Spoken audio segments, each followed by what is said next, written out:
देखिए, साफ कहूँ तो विपक्ष में कभी कभी ऐसे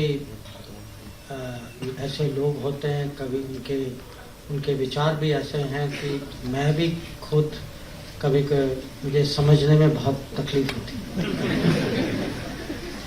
अब अगर आप पूछें कि उनमें आत्मविश्वास क्यों नहीं, या वो ये लोगों को क्यों गुमराह करते, चीन के बारे में गलत खबर क्यों फैलाते, इसका मैं कैसे जवाब दूं? क्योंकि मुझे पता है कि मैं साफ कहूं तो वो भी राजनीतिक है कि वो कभी कभी जानबूझ के ऐसी खबर फैलाते हैं। उनको पता है कि वो सच नहीं, उनको पता है कि अगर कुछ जमीन की बात करते कि ये जमीन जो है 1962 में चाइना ने कब्जा किया था, वो अभी कभी आपको बताते नहीं। वो ऐसे आपको इंप्रेशन देंगे जैसे ये कल परसों हुआ।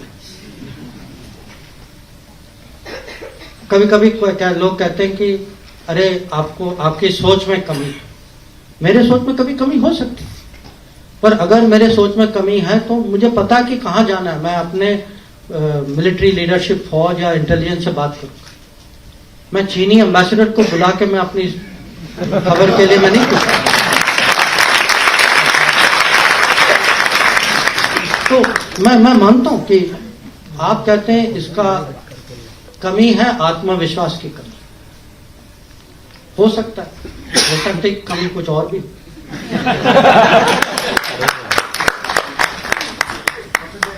Good evening sir.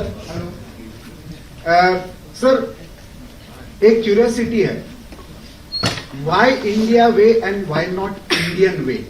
Is there any specific thinking behind this? 2, strategic culture की बहुत बार बात होती है, तो आपने जैसे कृष्ण का उल्लेख किया है, कृष्णा चॉइस के बारे में लिखा है, लेकिन हमारे यहाँ पे केवल भीष्म हो, चाणक्य हो, बाद में छत्रपति शिवाजी हो, वी हैड स्ट्रेटेजिक थिंकिंग। लेकिन पोस्ट इंडिपेंडेंट पीरियड में आप विदेश नीति में भी रहे, आज विदेश मंत्री भी है, वो स्ट्रेटेजिक कल्चर और स्ट्रेटेजिक थॉट इवॉल्व होते हुए नहीं दिखता। This is a rare thing कि a Tamilian served in foreign service for 5 decades and delivering speech in Hindi. I grew up in Delhi.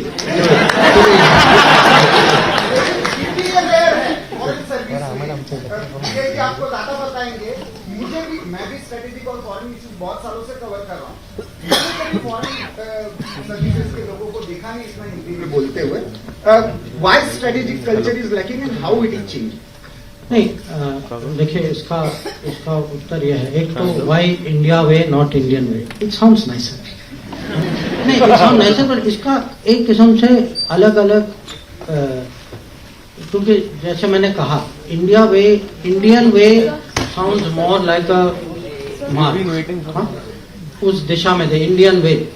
पर इंडिया वे ऑल्सो साउंड्स कि भाई India का अपना सोल्यूशन है, इंडिया की अपनी सोच है। तो समय there is a subtle difference. जो आपने जो पूछा, कहा कि जो श्री कृष्ण की बात की, महाभारत की बात, देखिए मेरा जो उस पे जो लेख है, मैंने लेख इसीलिए लिखा क्योंकि मैं 40 साल से, अगर मैं अपने यहाँ भी अपने कलीग्स, अपने जो साथियों से बात करूं, अगर मैं उनसे पूछूंगा कि अच्छा आप मुझे बताइए दुनिया का सबसे बड़ा डिप्लोमेट कौन था, मैं आपको लिख के दे सकता हूं कि वो आपको ऐसा कोई जवाब देंगे कि वो वेस्टर्न ही होगा, कहेंगे मेटरनिक सबसे बड़ा दुनिया। अगर मैं उनको कहूं कि आप मुझे बताइए कोई डिप्लोमेसी पे सबसे अच्छी किताब क्या, तो कहेंगे वो मैकियावेली है, वो हैरल्ड निकलसन है, वो अर्नेस्ट साटो है। तो मेरा लिखने का कारण ये था, मैं अपने ही लोगों को समझाना चाहता हूं कि भाई घर में देखो, अगर आप मेरे से पूछेंगे कि इतनी पढ़ाई के बाद आपको क्या लगता है कि दुनिया के सबसे बड़े डिप्लोमेट कौन थे, मैं कहूंगा सबसे बड़े डिप्लोमेट एक श्री कृष्ण थे, एक हनुमान जी थे। बहुत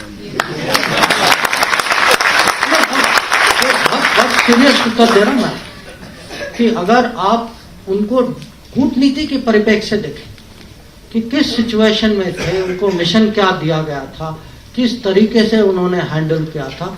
और हनुमान जी ने तो माने उसके साथ इतना इंटेलिजेंस भी और मिशन के आगे भी बढ़ गए थे। उन्होंने सीता को वो कांटेक्ट भी किया था, पूरी लंका की खबर ली, लंका को जला भी दिया उसके बाद। माने कैसे डिप्लोमेट, माने ऑल पर्पस मल्टीपर्पज डिप्लोमेट। तो अगर आज मैं आपको कहूंगा कि दुनिया के 10 स्ट्रेटेजिक कॉन्सेप्ट जो आज की चर्चा में, आज के डिस्कोर्स में 10 बड़े स्ट्रेटेजिक कॉन्सेप्ट जो इंटरनेशनल रिलेशन, मैं हर कॉन्सेप्ट का आपको एक महाभारत में इक्विवेलेंट दे सकती हूं। कि अगर आप कहें अरे आज मल्टीपोलर वर्ल्ड है, उस समय भी अगर कुरुक्षेत्र के मैदान में क्या हो रहा था, वो मल्टीपोलर भारत था जिसमें अलग अलग राज्य थे। सबको कहा गया कि आप उनके साथ हैं, मेरे साथ हैं। एक दो नॉन अलाइन निकले बीच, जैसे बलराम थे या रुक्मा थे।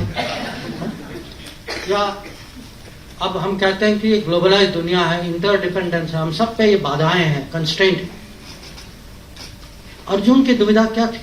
कंस्ट्रेंट ही थी कि वो इंटरडिपेंडेंट थे, इमोशनली इंटरडिपेंडेंट थे कि मैं अपने रिश्तेदारों के खिलाफ मैं कैसे लड़ाई करूं।